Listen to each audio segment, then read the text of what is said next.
Hola. Hola, ¿cómo les va? Buenos días a todos. ¿Cómo están ustedes? Muchas gracias al Rotary por concederme estos minutos para explicar un poco el tema de la reforma laboral y lo que yo pienso de lo que puede ocurrir en los próximos meses, en los próximos años y también en los próximos siglos. Bueno, la reforma laboral empieza con este dibujito. Después vamos a hablar un poco de los alumnos de la facultad, pero nosotros en la facultad estamos creando profesionales para que sean desempleados cultos. ¿Se ubican ustedes? Desempleados cultos. ¿Por qué? Porque el trabajo para los cuales los estamos entrenando, el día que se reciban dentro de 4 o 5 años ya desaparecieron. Entonces, ¿cuál es el primer desafío de la reforma laboral? Que para crear empleo también hay que cruzar la valla de la tecnología. ¿Me siguen? Si la valla de la tecnología es una valla muy difícil de cruzar. Y voy a poner algunos ejemplos. Este aparato que me colocaron se me sale. Un ejemplo es, hay una patología que es una inflamación en el túnel metacarpiano que produce dolor en las manos cuando uno hace este ejercicio, ¿no? Es decir, este movimiento que es típico de la computadora y también movimiento que es típico de todos los que se ocupan de las tareas de control de calidad. ¿Qué hacen las empresas de alta tecnología? Los primeros procesos de automación y de robotización tienen por objeto neutralizar esfuerzos humanos que producen patologías. Tiene bastante lógica, ¿no es cierto? Que los primeros esfuerzos que se hagan para mejorar la producción y la productividad tengan que ver con darle prioridad a aquellas actividades cuya actividad humana genera enfermedades. ¿Me siguen? Entonces decidieron crear un mecanismo para eliminar esta famosa inflamación del túnel metacarpiano. Entre el año pasado y el anterior, se instaló esa tecnología en las empresas de productos masivos en Argentina, donde trabajaban aproximadamente, en cada una de estas empresas, que son empresas grandes, 300 personas. Se olvidaron de un pequeño detalle, que cuando el problema se haya solucionado, las 300 personas están de más. ¿Me siguieron? O sea, al incorporar la robotización, se eliminó la causa que produce la patología, pero también se eliminó a las personas que trabajaban, porque se robotizó el sistema. En el lugar donde trabajaban 300 personas, ahora hay 12 técnicos que controlan los sistemas. Entonces, tema número 1 del futuro de las empresas es nada más y nada menos que enfrentar el problema de la tecnología. Segundo tema es cómo estamos nosotros, cuál es esta historia famosa del costo laboral argentino. Si lo analizamos en perspectiva, les digo cuál es mi conclusión inicial. Con reforma laboral, con reforma legislativa, con una mejora en la cultura del trabajo y con todos los esfuerzos que hagamos, la Argentina no puede ser competitiva más en el planeta.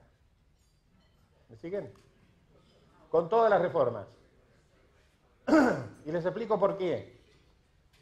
Porque el costo laboral argentino ya se transformó en inviable. Se transformó en inviable a nivel global. Para que no se guíen por mis afirmaciones que están enroladas en la teoría del caos, les voy a mostrar algunos números. Esto es el informe del Foro Económico Mundial, o sea que no es un informe hecho en ninguna institución en Argentina. Fíjense, el sueldo promedio bruto de un trabajador metalúrgico en Argentina es $1.450. Sueldo promedio bruto. Fíjense el sueldo de Colombia, $450. Chile, $650. México, $420. Brasil, $750, la mitad que el nuestro. Perú, $420. Ese es el sueldo. Fíjense lo que pasa con las cargas sociales. Argentina, 67%. Somos el primer país del mundo en los impuestos al trabajo más caros. El primero. Todos los demás países, 30, 29, 26. Brasil, que se nos acerca bastante, 43. Perú, 30. Nivel de productividad. Nosotros estamos por debajo de la media, 4,5 sobre 10. Todos los demás, salvo Perú, están 7, 8 sobre 10. Ausentismo. Es tan grande el ausentismo en la Argentina que parece que el sueldo no se cobra por estar, sino por no estar. Es insólito lo que les digo, pero fíjense, en el estatuto del docente, que representa varios miles de trabajadores en todo el país, hay 3 meses de vacaciones y 100 días de licencia. ¿Escuchan? 3 meses de vacaciones y 100 días de licencia, además de los 3 meses. Con lo cual se necesitan 3 docentes por cada puesto, porque de lo contrario no se puede cubrir un puesto completo. Y esto pasa en la escuela privada como en la escuela pública. En la escuela pública pasa mucho peor. Como consecuencia de estos números, bueno, el ausentismo somos récord también, pero de los más ausentistas que hay. Llegamos en algunas actividades industriales al 20% de ausentismo. O sea que si tengo 100 trabajadores, tengo que tener por lo menos 20 para cubrir las ausencias. ¿Me siguen? Ausentismo en otros países de Latinoamérica, 7, 6, 5, o sea, mucho menos que lo que nosotros tenemos. ¿Por qué la reforma laboral es imprescindible? Bueno, después con Clara íbamos a hablar del tema de la visita del ministro Triaca a Europa.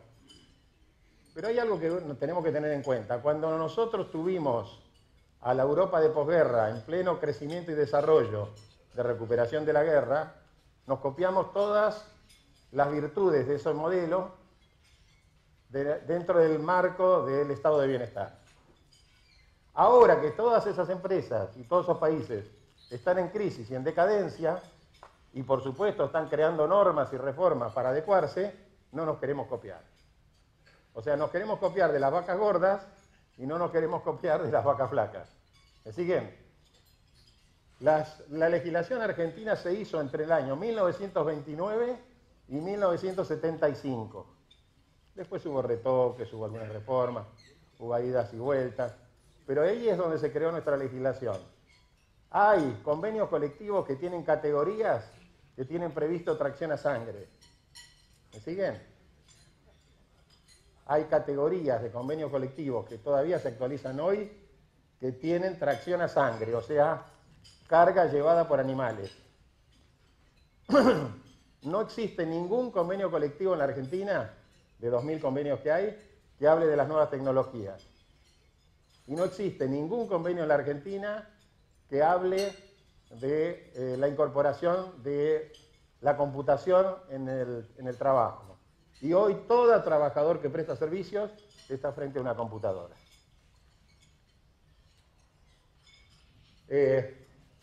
Si nos ubicamos en esto de las nuevas tecnologías, tendríamos que partir de la premisa de que hay 4 columnas vertebrales que hay que modificar, algunas de las cuales está empezando a cambiar por razones políticas. Esta es una. En la era K se crearon 2.000 sindicatos. De esos 2.000 sindicatos, 600 eran de gerentes. ¿Me escucharon? 2.000 sindicatos nuevos, 600 de gerentes. De esos 2.000 sindicatos, solamente 100 están operativos. Pero se produjo toda una atomización. Esto se pactó en la reforma laboral como reforma laboral no escrita, y en definitiva el gobierno está ayudando a la CGT y la CGT al gobierno para ir depurando la lista de sindicatos. Ahí tiene mucho que ver también en la depuración el problema del avance de los sindicatos de izquierda, las 2 CTA, la Corriente Clasista y Combativa y otras agrupaciones. El otro tema interesante es los convenios colectivos. Muchos de ustedes hablan, y muchas veces cuando hablamos en las mesas, hablan de los derechos adquiridos, ¿se acuerdan? Es decir, ¿cómo hago yo para modificar esto impeius. Siempre los abogados decimos que hay que decir algunas palabras en latín, porque eso permite hacerle suponer a los que nos escuchan que sabemos mucho y a los que nos pagan que nos tienen que pagar mejores honorarios. Impeius quiere decir en perjuicio de. Hoy la reforma española, la reforma alemana, la francesa, la italiana y la española, que son, muchas de esas legislaciones son nuestra referencia, todos tienen modificaciones impeius. Todos pueden bajar salarios, pueden bajar adicionales, pueden reducir beneficios, porque hoy por hoy toda Europa está en crisis, en decadencia, en todo lo que eran los beneficios obtenidos por los trabajadores, y que hay que crear mecanismos para la emergencia, porque ya los países europeos en materia laboral están todos en estado de emergencia. Nosotros seguimos viendo que existe estado de emergencia en la Argentina y no hacemos nada. Por eso la iniciativa del gobierno de hacer cambios en los convenios colectivos es muy buena. Y ahí les hago la aclaración de los derechos adquiridos. Las pautas, los salarios y los beneficios consagrados en los convenios colectivos no son derechos adquiridos. Otra vez, las pautas, los principios, las condiciones de trabajo y los salarios de los convenios colectivos son derechos en expectativa que rigen y son imperativos mientras el convenio está vigente. Pero cualquier convenio que lo sustituya a un impeius da de baja el pasado y permite el cambio en peores condiciones. ¿Me siguieron todos? Más o menos. Lo que quiero significar con esto es, si el convenio colectivo establecía una antigüedad del 3,5% por año de antigüedad que tenía el trabajador, y yo lo bajo al 1%, esa nueva cláusula es válida, porque no es un derecho adquirido la cláusula anterior. Yo sí, tengo que respetar el pasado, porque el pasado pisado, pero a futuro puedo modificarla. Y este es el caso del Fontanive.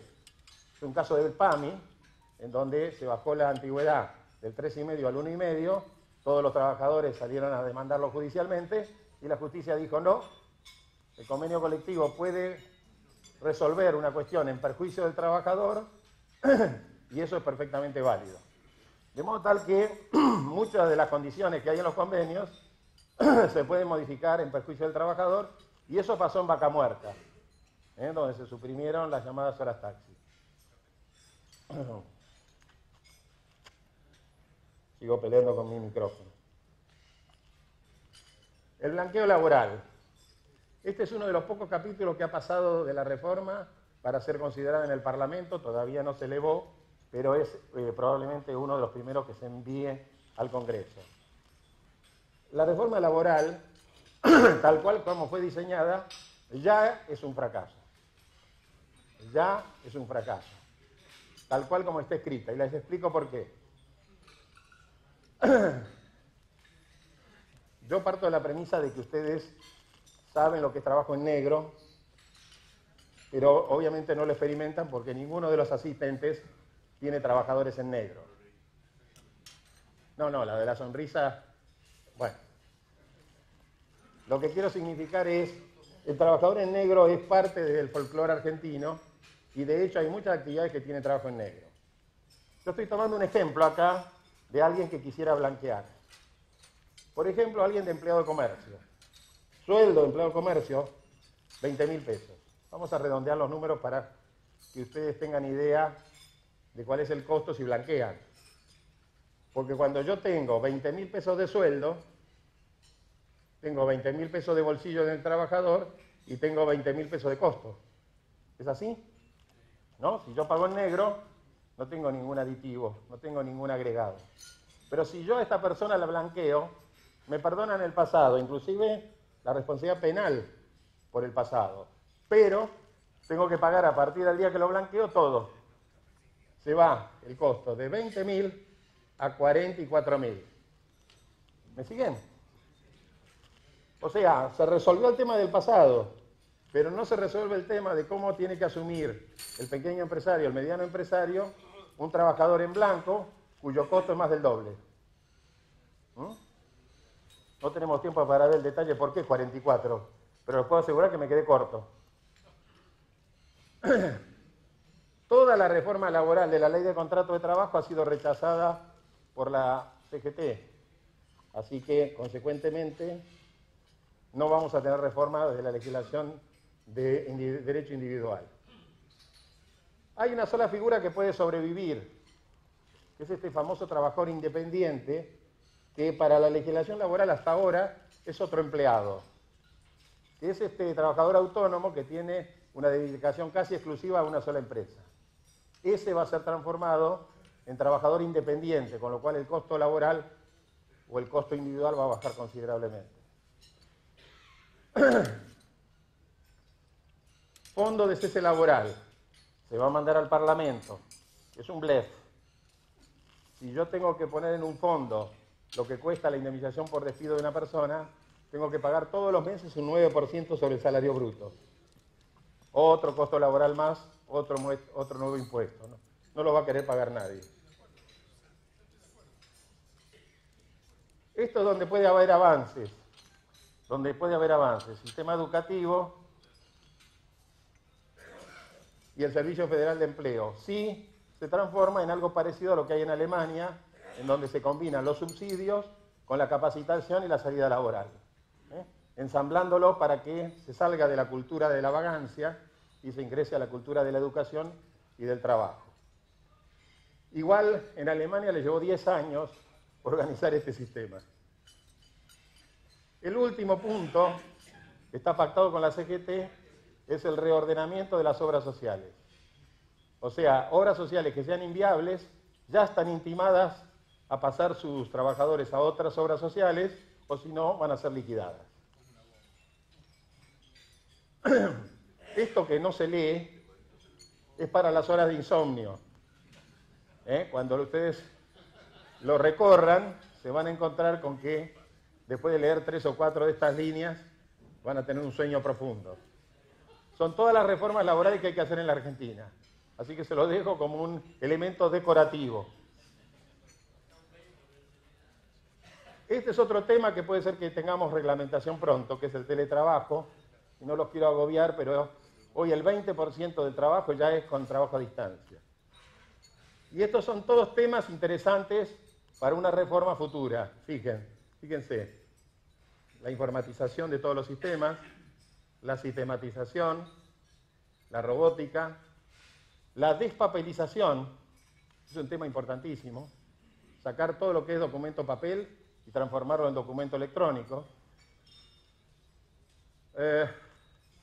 Bueno, el trabajo interconectado, la uberización del trabajo, que es la eliminación de los intermediarios, el home office, la disponibilidad colectiva, que es negociar en los convenios la baja de las condiciones de trabajo, el aumento del periodo de prueba, la creación de pasantías de verdad para que los trabajadores tengan la primera oportunidad laboral en una práctica, y así tenemos un montón de temas que no están tratados en la reforma, pero que seguramente van a ser considerados a futuro. Este es el resumen final. Fíjense, queremos fomentar el empleo, condición básica y fundamental, tiene que haber inversiones y tiene que haber crecimiento. Tenemos que darle a la educación una vuelta de tuerca, porque obviamente la educación no está a la altura de las necesidades del mercado laboral. Y tenemos que hacer una reforma laboral en dos ejes, en lo que hace a la flexibilidad, a la productividad y a la competitividad dentro de la legislación laboral, y en segundo lugar, en lo que hace a la adecuación de la reforma laboral a las nuevas tecnologías. Esta es toda mi exposición. A partir de este momento, escucho preguntas. Muchas gracias.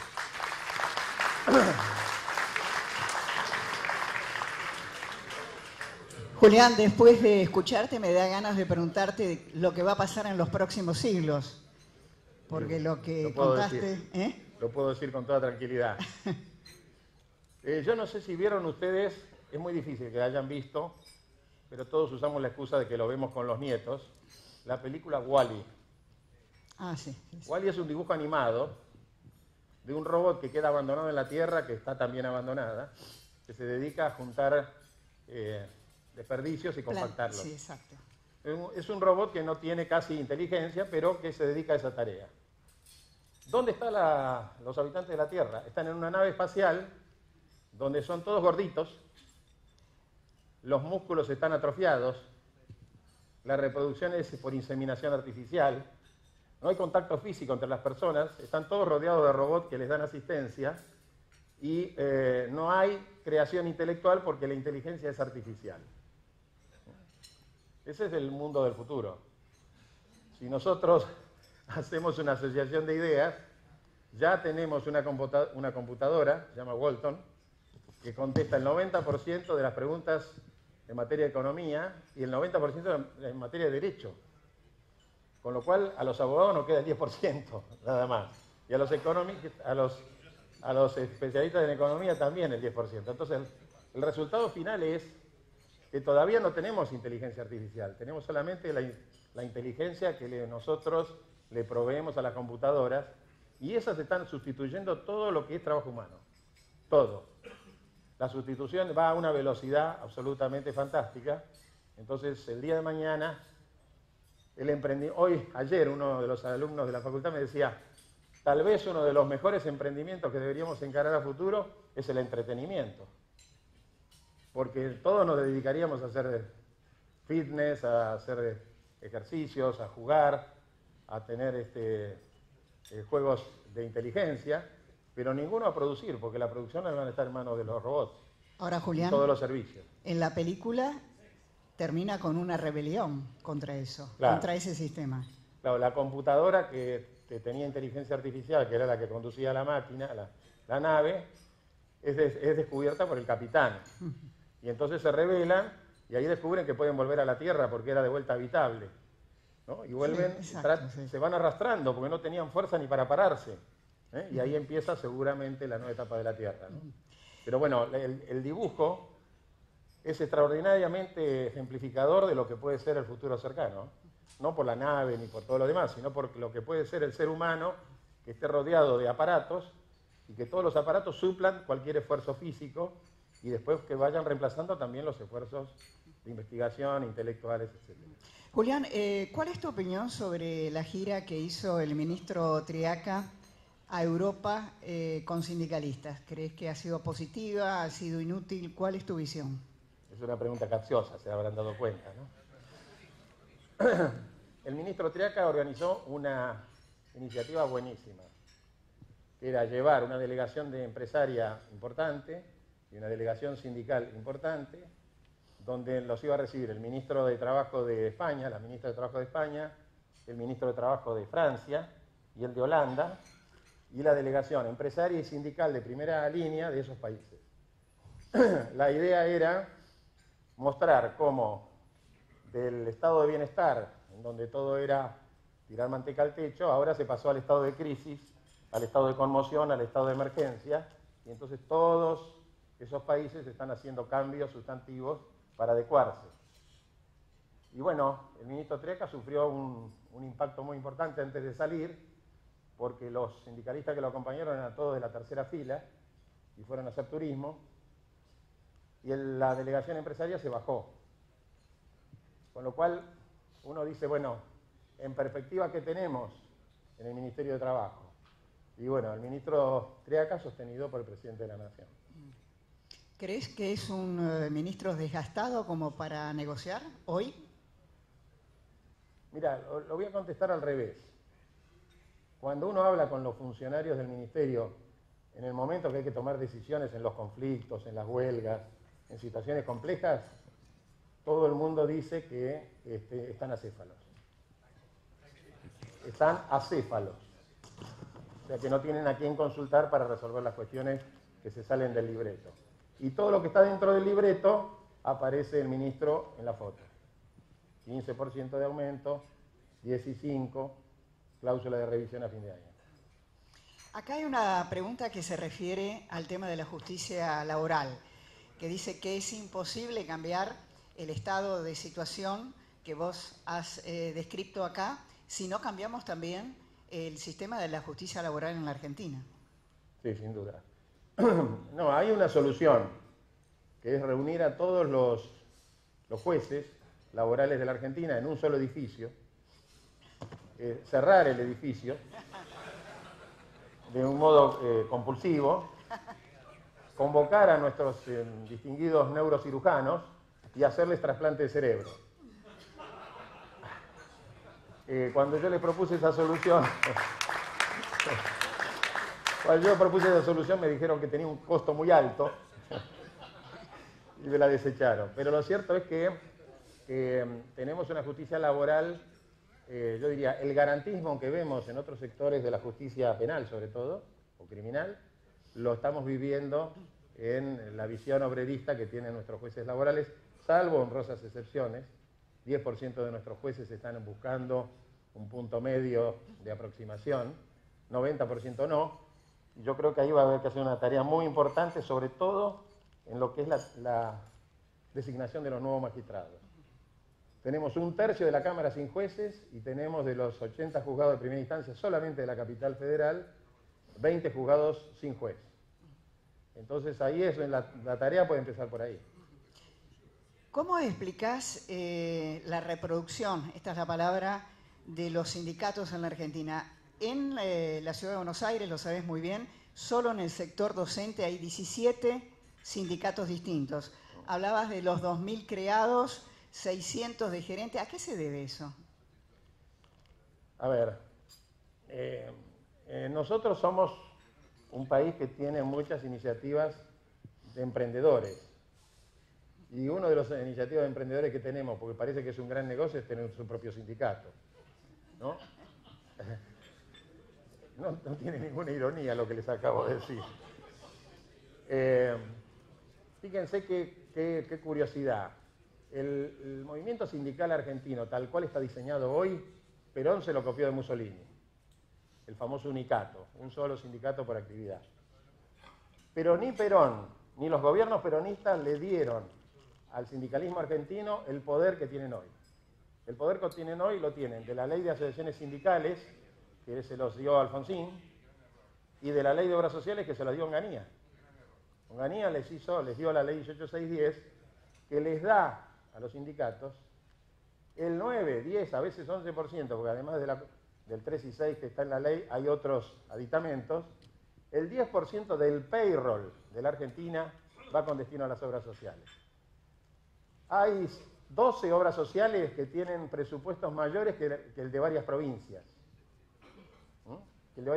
Piensen solamente en la recaudación de Cavalieri. Armando Cavalieri tiene 1.200.000 personas que tributan, de 2 millones más o menos que son los trabajadores que hay en el empleo de comercio. ¿A que no saben cuánto dinero va al sindicato por mes por cada persona? 4.500 pesos. 4.500 pesos por mes por 1.200.000 personas. ¿Hicieron la cuenta? Son billones de pesos por mes.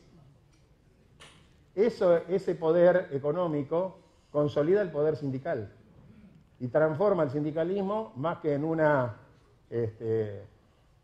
entidad que tiene por objeto defender los intereses profesionales, en una entidad que tiene esa excusa, pero que ha permitido el enriquecimiento de los dirigentes por la falta de control que hay sobre los fondos sindicales. Julián, en este contexto de tema de reforma y diálogo, ¿cómo estás viendo la relación ríspida que hay hoy entre el gobierno y los centros empresarios? Bueno, desde el 45 hasta ahora siempre hubo 2 CGT, con lo cual ahora que ya no tenga el MTA unido a los grupos de izquierda, a los grupos sociales, etcétera, no es una novedad. Pero esta vez hay un cambio muy significativo. La nueva CGT representa más del 90% de la población laboral de la Argentina. O sea que la constitución de la nueva CGT es un tema políticamente muy delicado para la CGT, porque tiene que ser lo suficientemente representativo como para poder negociar con el gobierno, y el gobierno le está pidiendo lo mismo a la CGT.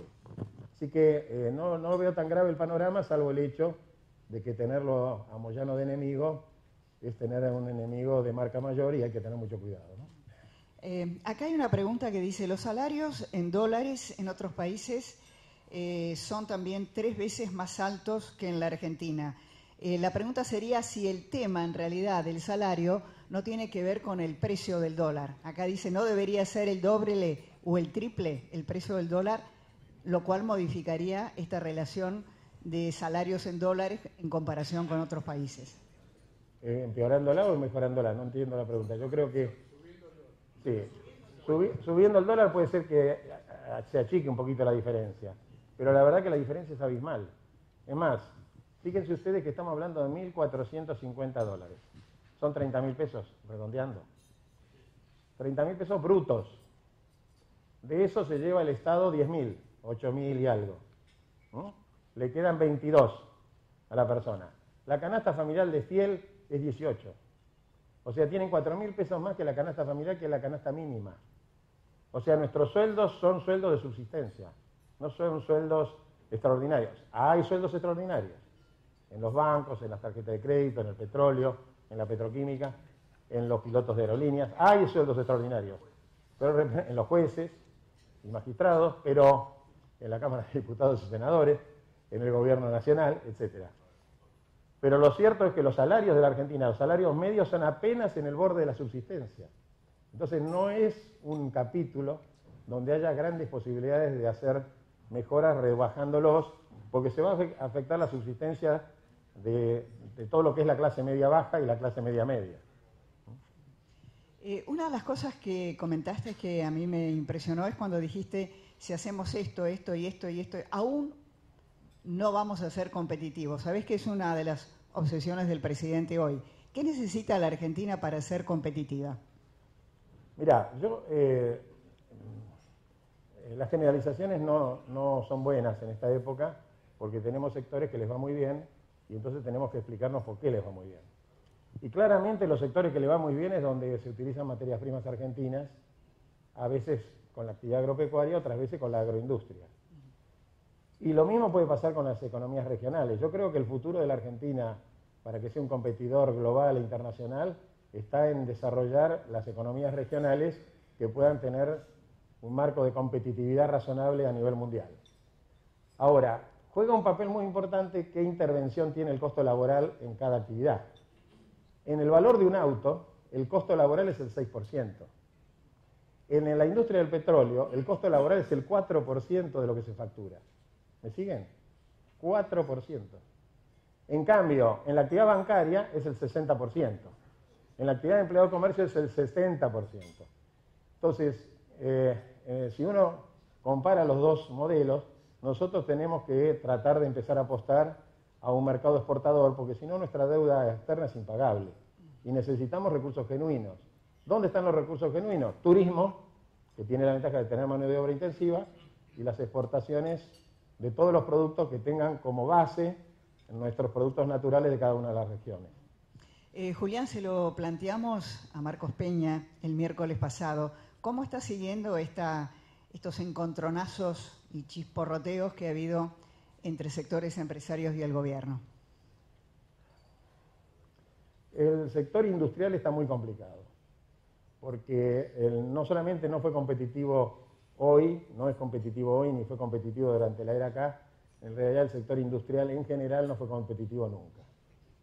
Y entonces necesitó del apoyo del Estado para generar vallas de protección, subsidios, apoyos especiales, perdón de impuestos,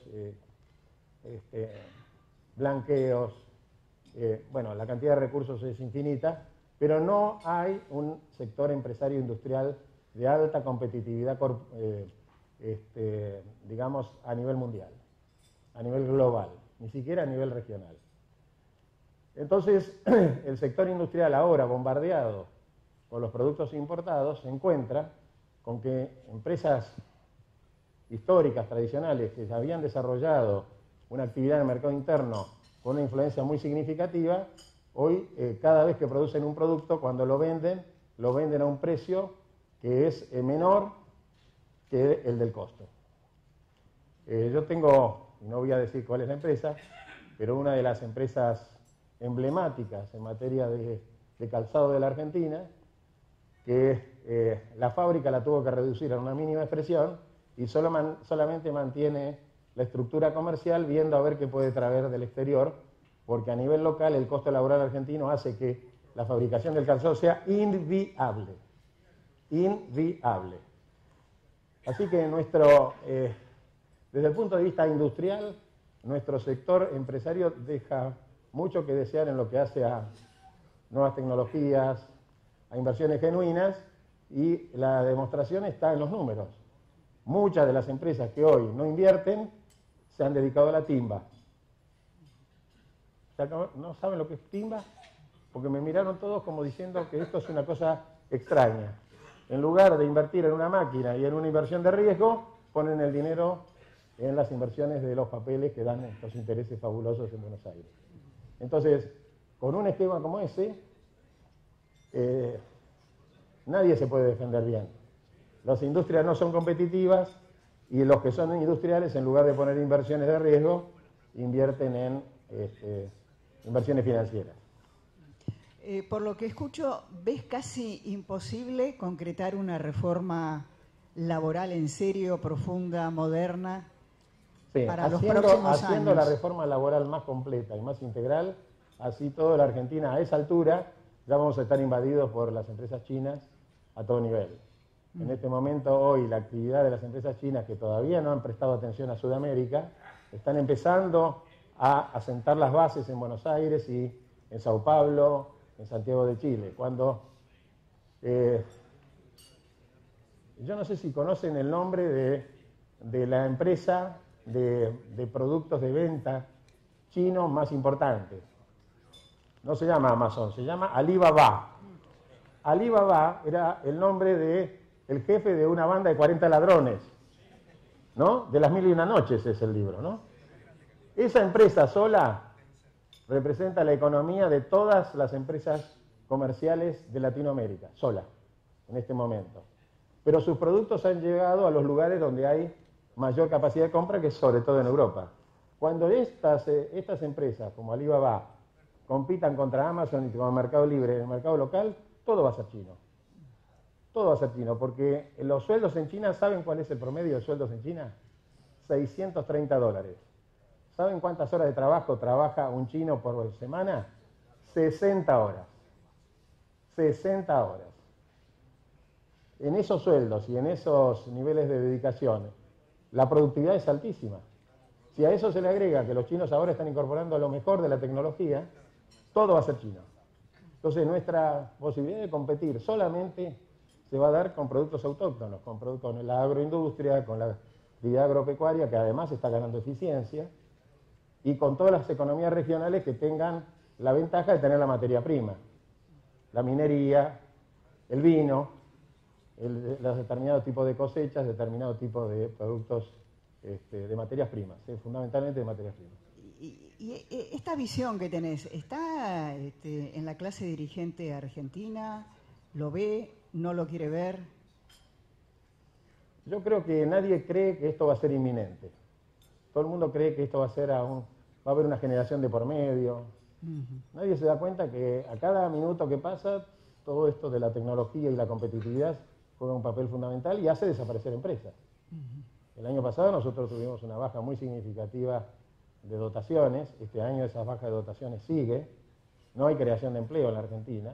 Además no hay inversiones. No invierten los argentinos, con lo cual no hay confianza en invertir en la Argentina. Y entonces el resultado es, no hay generación de empleo, porque para que haya generación de empleo tiene que haber inversiones y crecimiento sustentable. Y el crecimiento sustentable, de vuelta, volvemos al círculo virtuoso, tiene que ser a partir de donde tenemos ventaja competitiva. ¿Dónde las tenemos? En donde tenemos las materias primas, a las que hay que agregarle valor para que las exportaciones sirvan de suficiente recaudación para compensar el financiamiento que ahora tenemos, que es con deuda. Te hago la última pregunta, Julián. Si te llamara el presidente Macri y te ofreciera ser ministro de Trabajo, ¿qué le contestarías? Que lamentablemente ya no tengo edad para eso. Que tiene que ser un joven de 40 años o 50 años que esté en condiciones físicas y psicológicas de enfrentar semejante cruzada. Pero que además es muy importante que tengan a alguien a ver, lo voy a decir de otra forma. Los que votamos a Cambiemos, me incluyo, votamos un valor fundamental: honestidad y transparencia. Además de otras cosas, además de que cambie la filosofía, además de que vuelva al mercado de capitales, además de que haya libre empresa, todas esas cosas también las votamos. pero votamos fundamentalmente terminar con el latrocinio, con la banda de delincuentes que administraba la Argentina y poner como ejemplo fundamental honestidad y transparencia. Si el presidente va a mantener firmes esos valores, va a tener que hacer algo con el Ministerio de Trabajo y con otros funcionarios, muchos de los cuales son de su confianza, que no reúnen los requisitos. Julián de Diego, muchas gracias.